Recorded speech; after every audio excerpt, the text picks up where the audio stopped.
Pemirsa, kita beralih ke berita selanjutnya. Baitul Jannah Jorong 1 Siguhung menerima donasi dari para donatur yang ingin mengeluarkan hartanya di jalan Allah.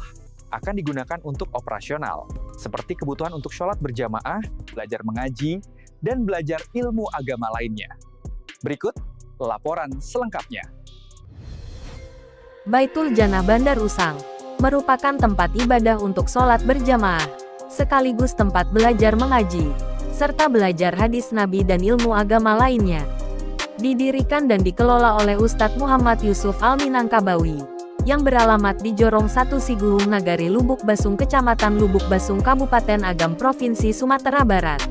Walaupun kondisinya seperti yang terlihat dalam video ini, namun tidak menghilangkan semangat para santri untuk menuntut ilmu, begitu juga para jemaah. Untuk sholat di tempat ini, sehari-harinya mampu menampung jemaah 1 saf laki-laki dan 2 saf perempuan, baik dari kalangan anak-anak maupun orang dewasa. Namun tempat ini belum memiliki donatur tetap, sehingga kebutuhan tempat ini belum tercukupi, seperti toa untuk pengeras suara, alat belajar untuk para santri, dan kebutuhan lainnya.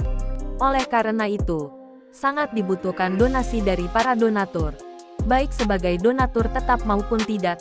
Donasi atau sumbangan bisa dikirim langsung ke rekening yang tertera pada layar di bawah ini. Beliau selaku pendiri sekaligus pengelola langsung. Semoga menjadi ladang amal jariah bagi para donatur yang berkenan membantu tempat ini untuk syiar agama dan dakwah Islam.